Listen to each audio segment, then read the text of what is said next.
तो ये जब रियल एस्टेट वर्क आप करती थी तो और फिर बाद में आपने फुल टाइम सीए पे शिफ्ट किया। मैम ये एक दिन का कोई ड्रामेटिक सडनली एकदम कोई डिसाइड नहीं किया है। तो ये जो एम्प्लॉय माइंडसेट है, क्या ये आपको लिमिटेड है या आपको लिमिट करता है? प्रधानमंत्री भी आजकल एंटरप्रेन्योरशिप के लिए ज़्यादा जोर दे रहे हैं। तो आपका क्या एडवाइस है टू ऑल दोज पीपल जो ऐसे डाइवर्स प्रोजेक्ट्स में हैं and how will they relate to the work they are doing? और फर्स्ट है अफोर्डेबल से लेकर लग्जरी तक का सफर। तो ये इतनी मेल डोमिनेटेड एरिया में हाउ डिड यू थ्राइव? क्योंकि सर्वाइव वर्ड नहीं यूज करूंगी। मैम कोई भी डोमिनेटिंग वर्ड होता ही नहीं है। Hello everyone, I'm Nirupama Khare and back with my InMe podcast. As always, I have lot of people and guests who come to me are well researched, deep understanding and they have their own transformative journey. और इस transformative journey में बहुत सारी ऐसे experiences हैं जो आप सबके लिए और मेरे लिए भी खास तौर से कुछ ना कुछ सिखा के जाते हैं। तो आज मेरे पॉडकास्ट पे गेस्ट है Miss Pinky Agarwal. Hello Pinky and welcome to InMe. Thank you ma'am. Thank you for giving me a chance in me podcast. Thank you friends. Hello guys. Thank you Pinky and Pinky से मैं मिली थी एक business networking meet पे and जब मैं मिली तो मैं सोच रही थी कि हम औरतें कितने सारे काम करते हैं और तब मैंने जब इनकी जर्नी आपकी समझी तो she is a CA by profession and qualification and 13 years she did lot of real estate work. तो ये जब रियल एस्टेट वर्क आप करती थी तो और फिर बाद में आपने फुल टाइम सीए पे शिफ्ट किया, तो ये ऐसा क्या डिफाइनिंग मोमेंट था जिससे आपको ऐसा लगा कि मुझे ये लीप लेना है? क्या इंस्पिरेशन थी वो? मैम ये एक दिन का कोई ड्रामेटिक मैंने सडनली एकदम कोई डिसाइड नहीं किया है। ये एक रियलाइजेशन था सिर्फ जब मैं सोचती थी एक दिन ऐसे ही जब इंसान बैठा रहता है सोचता है कि लोग मेरे जजमेंट्स पर इतना बिलीव करते हैं, मेरी टीम के बंदे हों या फिर अदर टीम के बंदे हों, किसी भी डिपार्टमेंट के जूनियर्स मेरे आगे एडवाइस लेने आते थे, उनको मेरी एडवाइस अच्छी लगती थी। ऑनर्स को भी मैनेजमेंट को भी मेरे डिसीजंस काफी पसंद आते थे। तो वन डे मैंने रियलाइज किया कि सोच तो मैं ऑनर्स की तरह रही हूँ लेकिन फिर भी मैं एक जिंदगी एक एम्प्लॉय की तरह जी रही हूँ जिसमें मेरे पास सब कुछ होते हुए भी मैं अपने लिए क्यों नहीं। तो सडनली ये मूवमेंट सीए की प्रैक्टिस स्टार्ट करना कोई मेरे लिए एक रिस्क नहीं था, केवल एक अलाइनमेंट था जो मेरे कॉन्फिडेंस के साथ, मेरे एक्सपीरियंस के साथ और मेरा कुछ ग्रोथ करने के लिए कि मैं सेल्फ रहकर भी एक ओनर की तरह सोच सकती हूँ, ओनर की तरह उसको आगे बढ़ा सकती हूँ। ये सब केवल एक अलाइनमेंट था जो मुझे बहुत खुशी है। मैं आगे लोगों को भी कह रही हूँ कि देखो आजकल आपको भी पता है कि इसके लिए प्रधानमंत्री भी आजकल एंटरप्रेन्योरशिप के लिए ज्यादा जोर दे रहे हैं। तो अपना काम एक अपने आप को मोटिवेट करता है, ग्रोथ के लिए मोटिवेट करता है, अपने एक्सपीरियंस को अपने अकॉर्डिंग ढालने के लिए मोटिवेट करता है। तो मुझे इस क्वेश्चन में आपके इस रिस्पॉन्स में ना एक बहुत रूट वाला क्वेश्चन, जैसे एकदम मूल क्वेश्चन जिसे कहते हैं कि हम एम्प्लॉय माइंडसेट होता है हमारा और हम ओनर माइंडसेट पे नहीं जा पाते हैं। तो ये जो एम्प्लॉय माइंडसेट है, क्या ये आपको लिमिटेड है या आपको लिमिट करता है? देखो कहीं ना कहीं आप ओनर की तरह सोच रखते हो लेकिन फिर भी हो तो एक एम्प्लॉय ही। एम्प्लॉय बाउंड होता है, वो ओनर्स के बियॉन्ड डिसीजन नहीं ले सकता, वेदर वो डिसीजन आपके सही हो, कंपनी के बेनिफिट में हो या नहीं हो। तो आप अपने एक ओनर बनकर एक रेस्पॉन्सिबिलिटी भी आती है, आप उनकी जगह लेते हो तो शायद आपके डिसीजंस में भी चेंज होता है। पहले आप केवल एक सैलरी लेने तक लिमिटेड होते हो कि इस डेट पर मेरी पर्टिकुलर सैलरी आएगी, लेकिन उसके बाद आप जब टीम को हैंडल करते हो तो आप अपने लिए नहीं सोचते, आप सोचते हो मेरी टीम को सैलरी देनी है, बाकी मेरे को कैश फ्लो कैसे मैनेज करने हैं, बाकी क्लाइंट्स को कैसे खुश रखना है। तो आप में इनबिल्ट सारी चीजें हो जाती हैं जो एक ओनर को पूर्ण करती हैं, जो एक हम एम्प्लॉय होकर पूर्ण नहीं हो पाते। देखिए मैं 30 साल एम्प्लॉय रही, फिर मैंने ये एंटरप्रेन्योरशिप वाली जर्नी स्टार्ट की। तो प्रोज एंड कॉन्स दोनों में, क्योंकि सारे लोग ओनर्स नहीं बन सकते, अब सारे एम्प्लॉयज भी नहीं बन सकते। तो ये बात क्लियर है कि आप एम्प्लॉय वाला एक एक्सपीरियंस जरूर लो ताकि आपको एक आइडिया हो कि एज एन एम्प्लॉय आप क्या क्या कर सकते हो एज एन एंटरप्रेन्योर जब आप मूव करते हो तो आपको समझ में आएगा कि मुझे करना क्या है I am agree with your thoughts. ये सही है। मुझे भी प्रैक्टिस में आने के लिए अब मेरे पास दोनों मिक्सअप है। मैं एम्प्लॉयर जैसी भी सोच रख सकती हूँ कि एम्प्लॉयर के जब एम्प्लॉयर होता है उसको किस किस स्टेज पर क्या क्या प्रॉब्लम्स होती हैं, और एक एम्प्लॉय को भी जॉब करने में ऑनर्स के साथ मिंगल होने में क्या क्या प्रॉब्लम्स फेस होती हैं। अब शायद मैं बेटर कर पाऊंगी क्योंकि मैंने दोनों का एक्सपीरियंस लिया हुआ है, क्योंकि दोनों को मिक्सअप करके एक रियल कॉम्बिनेशन बनाने में हेल्प करता है। Wonderful wonderful. तो ये पीपल मैनेजमेंट स्किल देखिए दोनों तरफ से बहुत अच्छी होती है, चाहे आप एम्प्लॉय हो, लीडर हो, या आप एक एंटरप्रेन्योर बनते हैं। इसी के साथ ना मुझे एक क्वेश्चन जो बहुत अलग लगता है कि रियल एस्टेट में ना बड़ा मेल डोमिनेटेड एरिया है, but you have been there.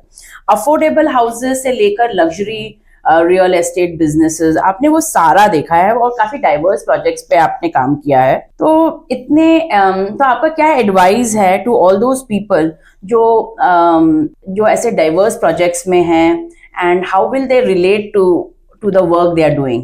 Ma'am आपके ये दोनों क्वेश्चन अलग अलग हैं। मेल डोमिनेटिंग का भी मैं आपको रिप्लाई सेपरेट दूंगी, और फर्स्ट है अफोर्डेबल से लेकर लग्जरी तक का सफर। अफोर्डेबल में क्या होता है, अफोर्डेबल में आपके पास गवर्नमेंट की तरफ से रेवेन्यू फिक्स होता है कि इतना रेट ही लेना है, उसमें हमारे पास सारे टारगेट्स होते हैं, और कॉस्टिंग भी हमें मतलब प्रॉपर कॉस्टिंग का ध्यान रखना होता है। अफोर्डेबल से मुझे एक सीख मिलती है कि अफोर्डेबल में हमें टाइमलाइंस को ध्यान रखना है, रेगुलर कंप्लाइंस करना है, और अपने रेवेन्यू को हम कॉस्ट मिटिगेशन करके ही अचीव कर सकते हैं। तो वही हमारा जनरल प्रैक्टिस में भी, या जनरल कोई भी ओनर हो बिजनेस का, उनको सारी चीजें शुरू में क्या होती हैं, हम अफोर्डेबल की तरह ही ट्रीट किए जाते हैं। जो लग्जरी का सफर है, लग्जरी में आपको ब्रांडिंग कैसे करनी है, फंडिंग, क्योंकि वो पूरा लग्जरी आपका ड्रीम बेस्ड है। आप लोगों को सपने दिखाने के साथ साथ सपनों को पूरा करने का काम करते हो। तो लग्जरी में आपको अपनी ब्रांडिंग बनानी होगी। ब्रांडिंग में आप उनको लग्जरी कैसे फील करा सकते हो, सारा अलाइनमेंट करना होगा, फंडिंग अरेंजमेंट करनी होगी। जैसे बिजनेस में क्या होता है कि एक अफोर्डेबल होना, स्टार्ट किया हमने तब हमारे पास लिमिटेड ही रेवेन्यू होता है, लिमिटेड ही सोर्स होते हैं, तो उनको मैनेज करना just like a affordable practice.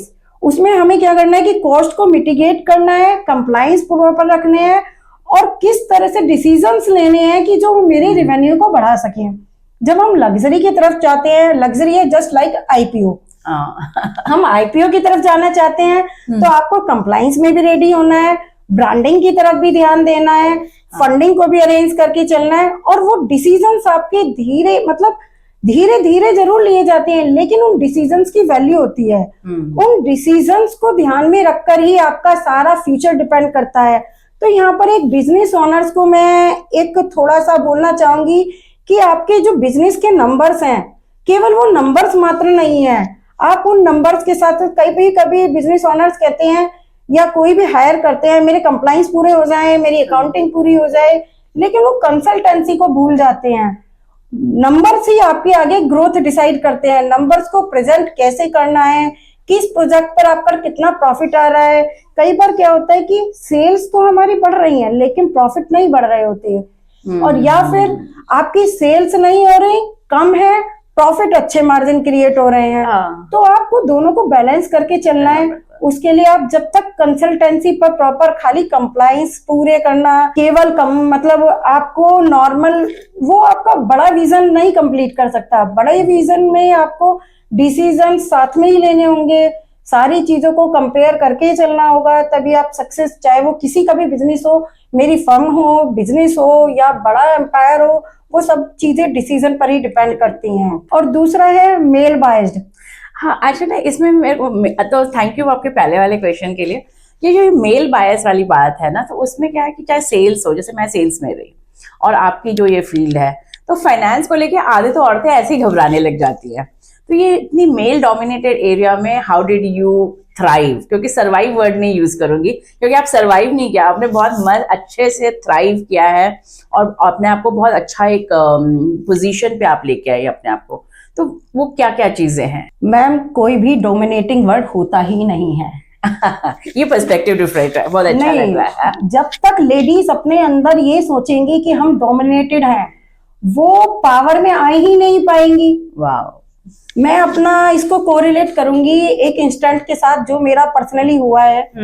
मैं सीनियर पोस्ट पर जब गई थी तो मुझे बहुत सारी रेस्पॉन्सिबिलिटीज दी गई थी, तो टाइमलाइन भी टाइट थी, नया नया स्टाफ था, सब कुछ साथ में होते हुए भी मैं बोल भी सकती थी कि इतने टाइम में इतनी सारी कंप्लाइंस को पूरा करना, लेकिन मैंने वो एक्सक्यूज नहीं बनाया।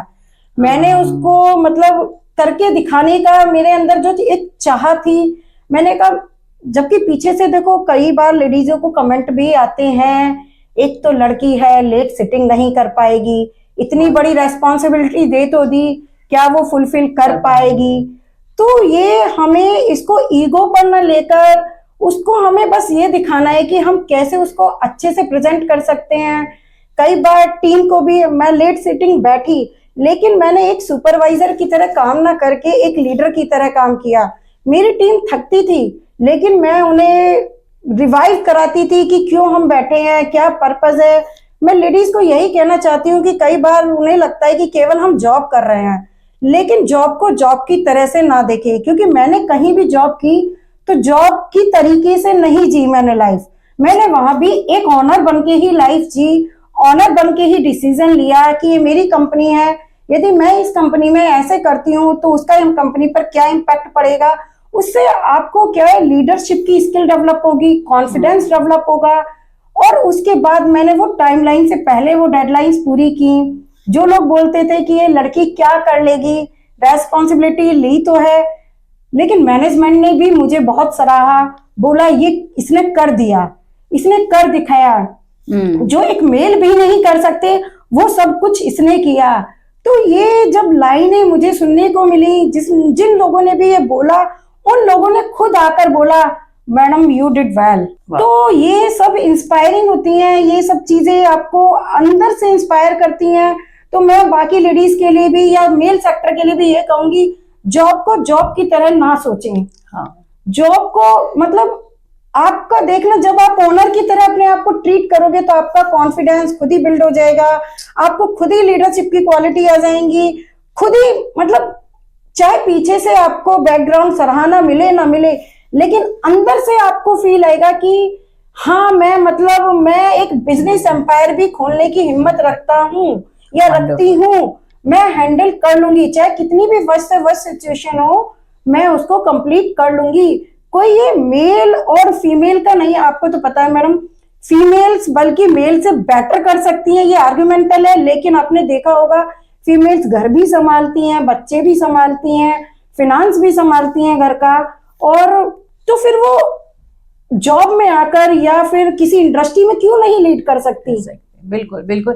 और बात यह है कि जब औरतें एक कदम आगे बढ़ाती हैं, बहुत सारे पुरुषों का हाथ होता है। तो thank you to all those men जो हमें सपोर्ट करते हैं और हमें वो एक एनवायरनमेंट देते हैं। पर क्या वो एनवायरनमेंट देना पड़े, ऐसा नहीं, वो एनवायरनमेंट होना चाहिए। ऐसा लगे ही ना कि हम दे रहे हैं वो एनवायरनमेंट तब तुम कुछ कर पा रही हो। पर ठीक है, अभी जिस तरह से हम ट्रांजिशन कर रहे हैं, तो जिस तरह से हमें हमारे घर में फैमिली सपोर्ट करती है, इन लॉज सपोर्ट करते हैं, बच्चे सपोर्ट करते हैं, तो हम निकल के बहुत सारे काम कर रहे हैं और आगे भी करते रहेंगे।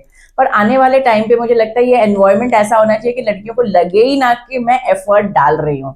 तो मुझे आपका एक लाइन बहुत अच्छी लग रही है कि कोई मेल फीमेल नहीं है, हम सब काम कर सकते हैं, बशर्ते कि हम सोचे कि ये काम मुझे 100% वैसे करना है और कोई एक्सक्यूज ना दे कि भाई मेरा ये घर और ये संभालना है। आप ऑफिस में हैं तो ऑफिस में पूरा डेडिकेशन, घर गए तो आप घर को संभालो।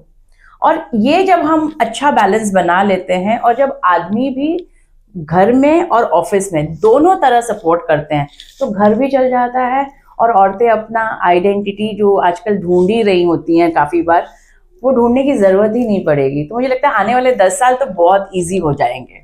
नहीं, इसके लिए मैम मैं एक बात जरूर कहूंगी, कई बार लेडीजों को प्रॉब्लम होती है, वो क्यों नहीं निकल पाती, उनको लगता है सब कुछ मुझे खुद ही करना है। हाँ, लेडीज के लिए मनी मैटर नहीं करती, उनको मैटर करता है टाइम। बिल्कुल, वो टाइम उन्हें सपोर्ट, मैं खुद कहती हूँ लेडीज से कि उन्हें आगे बढ़कर सपोर्ट मांगनी चाहिए, उन्हें ना करना भी आना चाहिए, उन्हें बोलना चाहिए कि उन्हें सब कुछ मैनेज करना है। वो आपका proper planning, proper delegation, proper आपको सपोर्ट, तीनों से ही वो आगे बढ़ पाएंगी। देखो, यदि आपके पास मनी है तो अपना टाइम बाय कीजिए, उनके लिए आप किसी भी जूनियर्स को या किसी को रखिए, उनको प्रॉपर काम डेलीगेट कीजिए, अपना टाइम निकालिए। उस टाइम में आप अपना जो कुछ बनना चाहती हैं उसमें दे सकती हैं, आप रीडिंग करना चाहती हैं उसमें दे सकती हैं, अपनी वैल्यू को और ज्यादा निखार सकती हैं। बिल्कुल, बिल्कुल। और दूसरा सपोर्ट, मैन यदि लेडी को कोई सपोर्ट कर रहा है तो वो केवल एक इंडिविजुअल को सपोर्ट नहीं कर रहा, पूरी इकोनॉमी को सपोर्ट कर रहा है। इन फ्यूचर लेडीज और जेंट्स दोनों का कॉम्बिनेशन हमारी इकोनॉमी को ग्रो कराएगा। बिल्कुल, बिल्कुल। और वो उनके बच्चों में भी वही जनरेशन, वही चीजें आएंगी जो, देखो बच्चे कहते हैं कि एक चीज अपने घर से सीखते हैं। आज मेरा बच्चा सब कुछ सीखता है, वो सुबह उठकर ये नहीं कहता, चाय भी बनाता है, सब कुछ करता है, उसे पता है कि मेरे फादर कर सकते हैं तो मैं भी कर सकता हूँ। वंडरफुल। मुझे लगता है कि हम माओ की रिस्पॉन्सिबिलिटी है कि हम अपने बेटों को कैसे बड़ा करते हैं, तो ये एक बड़ा पॉइंट है। हाँ, तो और इन लॉज हो, हस्बैंड हो, यदि वहां से भी सपोर्ट ना मिले तो आप मतलब जूनियर्स रखकर, मेड रखकर अपने टाइम को आप बाय कर सकते हो, अपने टाइम को खरीद सकते हो। आपकी टाइम ही आपकी वैल्यू है। और मुझे लगता है ये एंटरप्रेन्योर का एक बहुत बड़ा इंपॉर्टेंट पॉइंट है। जो एंटरप्रेन्योर माइंडसेट से सोचता है ना, वो टाइम और मनी, वो देखता है कि अच्छा मैं कौन सी चीज किसी और से करवा सकता हूँ, और अपने टाइम को कहीं और यूटिलाइज करता है ताकि एक बिगर प्रोजेक्ट कर ले, चाहे फिर वो कंफर्ट कर ले, चाहे डांस क्लास चला जाए, चाहे कोई भी, मेन विमेन, ये सबके लिए है। सो आई थिंक मुझे ये पॉइंट बहुत अच्छा लग रहा है कि by your time, give money to somebody else and get that work done rather than doing everything on your own. Fine? मेरे ऑफिस में भी मैंने प्रॉपर डेलीगेशन किया हुआ है, सिस्टम्स बनाए हुए हैं, चाहे वो घर हो, घर पर भी मैंने सेम सिस्टम बनाया हुआ है। मुझे मेरे हस्बैंड, इन लॉज सब सपोर्ट करते हैं, तभी मैं आगे निखर पाई। और ये सपोर्ट मांगना कोई, और मैं मेल सेक्टर से बस यही कहूंगी, आप उसको ये मतलब ये ट्रीट ना करें कि मैंने इसको आजादी दी, आजादी, और ना लेडीज ये समझे मुझे आजादी मिली। आजादी उसका राइट है, उसका अधिकार है। उसे कुछ कर दिखाने की चाह रखना भी उसका अधिकार है। हाँ, आपकी परमिशन की जरूरत नहीं है। मैं ये नहीं कह रही हूँ कि हमें मिलके नहीं करना है, पर मैं परमिशन लूंगी, मैं परमिशन दे रहा हूँ तब तुम काम कर रहे हो, ये वाली बात नहीं, ये उसका हक है। बिल्कुल, ये बात बहुत ही मतलब डीप है। I think it's very deep. और लेडीज को भी खुद निखर के सामने आना पड़ेगा, एक्सक्यूजेस को हटाना पड़ेगा। बिल्कुल, बिल्कुल, कि I need support, I want to do this. बिल्कुल। और इन सारी बातों में दो चीजें आती हैं। एक है कि हमें मेल सपोर्ट मिलता है, इन लॉज के सपोर्ट मिलते हैं, तो हम निखर के बाहर आते हैं, we all women. The other thing is हम बैलेंस भी कर पाते हैं personal and professional life. So इसी के साथ एक मेरा आखिरी क्वेश्चन है, मोर टूवर्ड्स जहाँ फाइनेंस की बात आती है, तो विमेन इनिशियल कैसे स्टार्ट करें कि उनको फाइनेंस वर्ड देख के, इनकम टैक्स देख के, जीएसटी वर्ड देख के घबराहट ना हो, और वो छोटे छोटे स्टेप्स क्या ले सकती है कि वो थोड़ा फाइनेंशियल लिटरेट हो जाए और उन्हें डर ना लगे। इसको मैं बहुत अच्छे से कोरिलेट कर सकती हूँ ओल्ड टाइम में। ओके, ओल्ड टाइम में भी मैं तो कहती हूँ लेडीज से अच्छा फिनांस कोई देख ही नहीं सकता। आप ओल्ड मूवीज में देखते हो, या अपनी मदर्स को देखते होगे, या मदर्स की मदर को देखते होंगे, वो आपको ध्यान हो हस्बैंड से पैसे लेकर कहीं डब्बों में छिपाती थी या फिर इधर उधर छिपाती थी, और वो जब बुरा वक्त आता था वो उसी पैसे से सपोर्ट करती थी। बिल्कुल। तो कौन कहता है कि लेडीज को फिनांस नहीं आता? लेडीज को समझना है, वो घबराती हैं, वो नंबर से डरती हैं, बस उन्हें नंबर्स को समझना है, लॉजिक लगा। इवन मैं देखती हूँ कि वर्किंग लेडीज हैं फिर भी कहेंगी इन्वेस्टमेंट के मामले में मेरे हस्बैंड को पता है, हस्बैंड को पता है। उन्हें क्यों नहीं पता है? वो नंबर्स को डरना नहीं है, नंबर्स को समझना है। जैसे आप सब कुछ मैनेज कर सकती हैं तो नंबर्स भी, लॉजिक्स भी मैनेज कर सकती हैं। तो थोड़ी थोड़ी सेविंग मैं तो कहूंगी खुद भी करें, खुद उसको समझें, ताकि उन्हें प्रोज एंड कॉन्स सबका पता हो। मैं ये नहीं कहती कि घर में आप हस्बैंड से ना कराएं, लेकिन मैं कहती हूँ सब कुछ खुद भी समझना जरूरी है। मुझे लगता है डर की जरूरत नहीं है। हाँ, डर से आगे निकलना है, क्योंकि डर के जीते हुए तो ना आप प्रोफेशन में आ पाओगी। डर से निकलना ही सबसे बड़ी जीत है।